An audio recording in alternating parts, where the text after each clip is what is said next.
வணக்கம் விஷன் 90 வீக்காக நான் உங்கள் லக்ஷ்மி நாராயணன். இப்போ நம்ம பார்க்க போகிறது வார ராசி பலன் 20ஆம் தேதியிலேருந்து 26ஆம் தேதி வரை எப்படி இருக்க போதான்னு பார்க்க போகிறோம். ஸோ எப்போதுமே சொல்கிறது தான் ராசிக்கு பார்ப்பட லக்னத்தை பார்க்குறது தான் ரொம்ப பர்ஃபெக்டாக இருக்கும். உதாரணமாக ஒரு மகர லக்னம் விருச்சிக ராசி, நான் நீங்கள் விருச்சிக ராசிக்கான பலன்களை பார்க்கறதோட மகர ராசிக்கான பலன்களை பார்க்கும்போது ரொம்ப பர்ஃபெக்டாக இருக்கும்.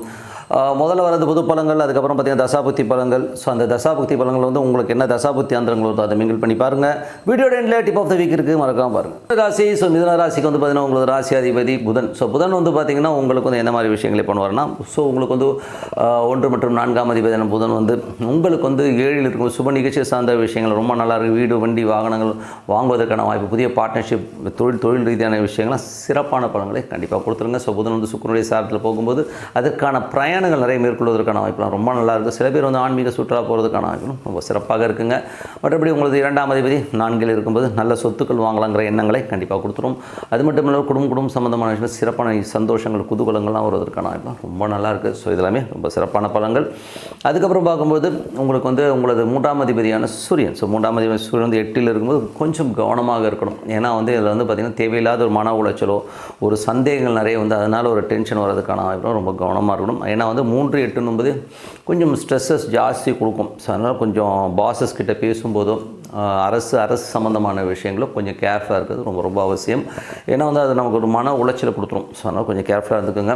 அதுக்கப்புறம் பார்க்கும்போது உங்களுக்கு 4ஆம் அதிபதியான புதன் வந்து பார்த்திங்கன்னா உங்களுக்கு 7இல் இருக்கும் சிறப்பான பலன்கள், நல்ல விஷயங்கள், நல்ல ஏற்றங்கள் வருவதற்கான வாய்ப்பு ரொம்ப நல்லா இருக்குது. நிறைய பிரயாணங்கள் மேற்கொள்வதற்கான வாய்ப்பும் சிறப்பாக இருக்குங்க. ஸோ அதுக்கப்புறம் உங்களுக்கு 5ஆம் அதிபதியான சுக்கிரன். ஸோ 5ஆம் அதிபதி சுக்கிரன் வந்து பார்த்திங்கன்னா உங்களுக்கு வந்து அவர் வந்து 9இல் இருக்காருங்க. ஸோ 9இல் இருந்து அது வந்து இப்போ போல் ராகுடைய சாரத்தில் 10இல் இருக்கும்போது நல்ல தொழில் ரீதியான விஷயங்கள், நிறைய பிரயாணங்கள், அதனால் நல்ல லாபங்கள் வருவதற்கான வாய்ப்பு ரொம்ப நல்லா இருக்குது. வெளிநாட்டில் இருக்கிறவங்களுக்கு வந்து நல்ல ஒரு பணம் வருவதற்கான வாய்ப்புகளையும் கண்டிப்பாக கொடுத்துருங்க. ஸோ அதெல்லாமே ரொம்ப சிறப்பான விஷயங்கள் தான். அது என்றைக்குமே வந்து இந்த சனி சுக்கிரன் அந்த ஒரு இணைவு வந்து வரும்போதே நல்ல ஒரு பண வரவுகள் வருவதற்கான வாய்ப்பு ரொம்ப நல்லா இருக்குது. ஸோ அதுக்கப்புறம் பார்க்கும்போது உங்களுக்கு 6ஆம் அதிபதியான செவ்வாய். ஸோ 6ஆம் அதிபதியான செவ்வாய் வந்து 2இல் இருந்தார். செவ்வாய் திங்கள் செவ்வாய் மட்டும் அவர் 2இல் இருப்பார். அதுக்கப்புறம் உங்களுக்கு ராசியிலே வந்துடுவார். ஸோ வேலை இல்லாதவர்களுக்கு புதன்கிழமைக்கு மேலே ஒரு வேலை கிடைக்கிறதுக்கான வாய்ப்புகள் ரொம்ப நல்லா இருக்குது. அதுக்கான கொஞ்சம் பிரயாணம், கொஞ்சம் அலைச்சல்கள் சில பேருக்கு ஏற்படலாம். மற்றபடி வந்து பார்த்திங்கன்னா உங்களுக்கு வந்து 7ஆம் அதிபதியான குரு. ஸோ 7ஆம் அதிபதியான குரு வந்து 12 சுப செலவுகள் நிறைய வர்றதுக்கான வாய்ப்புகள் இருக்குது. என்னங்க இது ஃபங்க்ஷன் சொல்லிட்டு பர்ஸை காலி பண்ணுறாங்களேங்கிற ஒரு எண்ணங்கள் கண்டிப்பாக இருக்கும். ஸோ அந்த மாதிரி விஷயங்கள் கண்டிப்பாக நடப்பதற்கான நிறையா இருக்குது. மற்றபடி உங்களுக்கு 8ஆம் அதிபதியான சனி வந்து 9இல் இருந்து அது குருடைய சாரத்தில் இருக்கும்போது கொஞ்சம் கவனம் தேவை.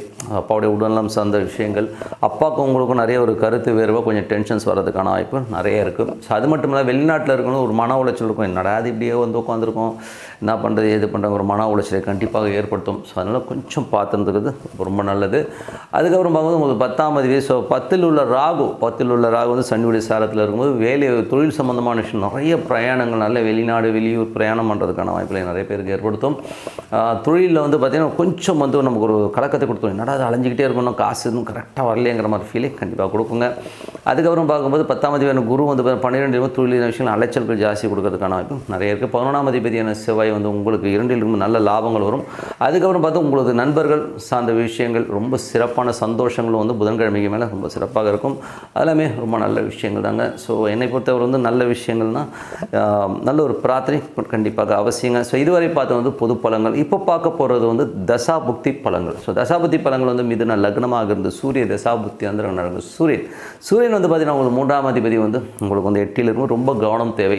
அரசு சம்பந்தமான விஷயங்கள், பாசஸ் கிட்ட பேசும்போது கொஞ்சம் கவனமாக இருக்கிறது ரொம்ப ரொம்ப நல்லது.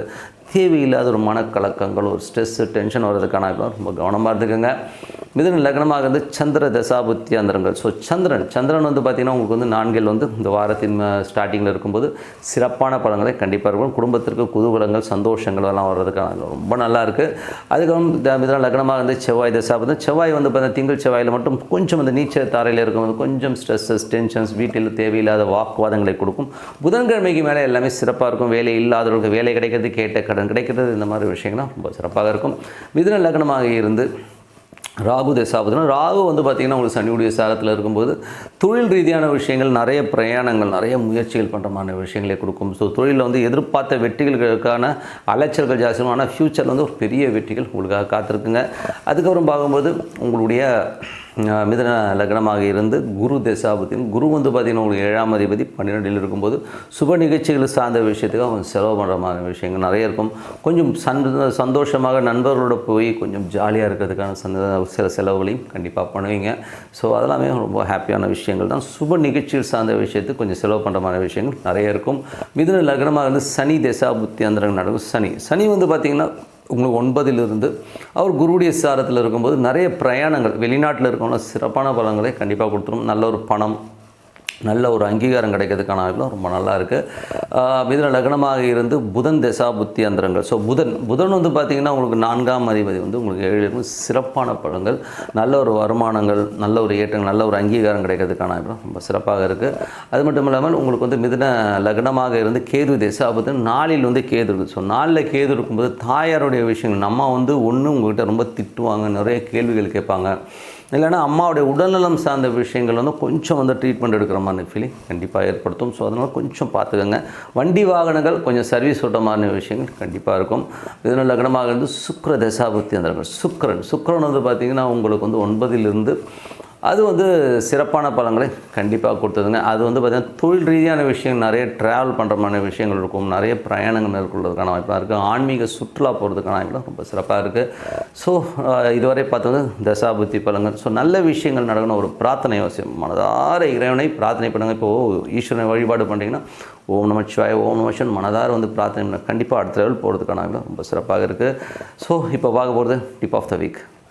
Tip of the week. So tip of the வீக்கில் வந்து நம்ம பார்க்க போகிறது பாதகாதிபதி. ஸோ பாதகாதிபதிங்கிறது வந்து பார்த்திங்கன்னா ஒவ்வொரு ஜாதகத்துலேயும் வந்து இருக்கும். ஸோ சரம் ஸ்திரம் உபயம் சொல்லிட்டு அந்த 3 ராசிகளாக பிரியும். ஸோ அதில் வந்து பார்த்திங்கன்னா சரத்துக்கு 11ஆம் அதிபதியும், ஸ்திரத்துக்கு வந்து 9ஆம் அதிபதியும், அதுக்கப்புறம் வந்து உபயத்துக்கு வந்து 7ஆம் அதிபதியும் வந்து பாதகஸ்தானமாக இருக்கும். ஸோ அந்த மாதிரி இந்த பாதகஸ்தானங்கள் வந்து எல்லா ஜாதகத்துலேயும் ஏதோ ஒரு கண்டிப்பாக இருக்குங்க. ஸோ இந்த மாதிரி பாதகஸ்தானங்கள் என்ன மாதிரி பாதகாதிபதி என்ன மாதிரி விஷயங்களை பண்ணுவார், முக்கியமாக இந்த பாதகஸ்தானம் பாதகாதிபதிகள் எப்படி வேலை செய்வாங்கன்னா அவங்களுடைய தசா புத்தி அந்த காலகட்டங்களில் மட்டும்தான் அது வந்து மெயினாக வேலை செய்யும்.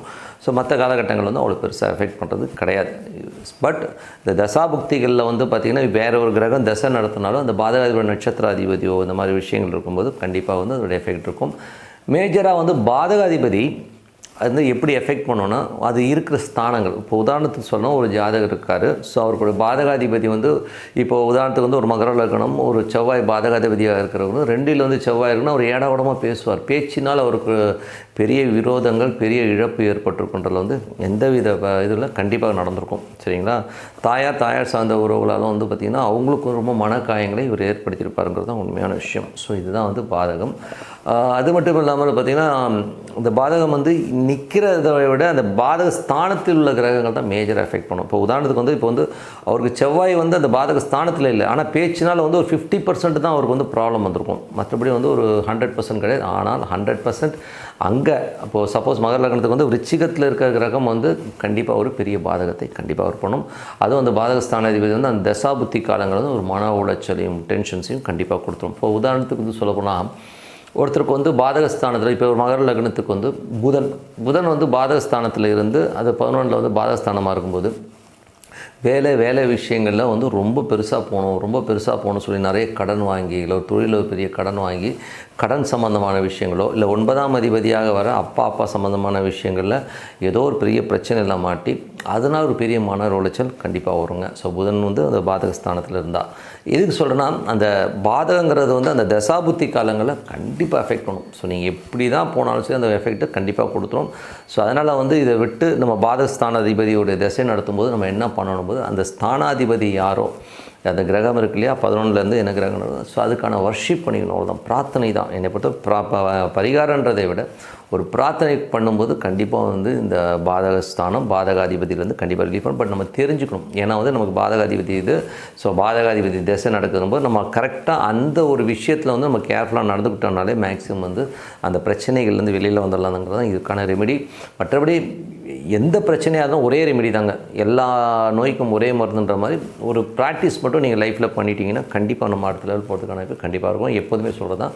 ஏன்னா ஒரு பிரார்த்தனை என்ன சாமி வேணால் எடுத்துக்கோங்க, உங்களுக்கு ரொம்ப பிடிச்ச சாமி ஏதோ ஒரு சாமியை எடுத்துக்கிட்டு டெய்லி அதுக்குன்னு ஒரு 10 நிமிஷம் ஒதுக்குங்க. சாப்பாடு எப்படி முக்கியம், தூக்கம் எப்படி ஒரு மனுஷனுக்கு முக்கியமோ அந்த மாதிரி வந்து ஒரு பிரார்த்தனையும் வந்து ரொம்ப ரொம்ப முக்கியம். ஸோ அதனால் வந்து மனதார இறைவனை வந்து பிரார்த்தனை பண்ணுங்க. உள்ளுக்குள்ளே வந்து தெய்வம் இருக்கணும். ஸோ தெய்வம் உள்ளே வந்துருச்சுன்னா அதுக்கப்புறம் யாரும் உங்களை டச் பண்ண முடியாது.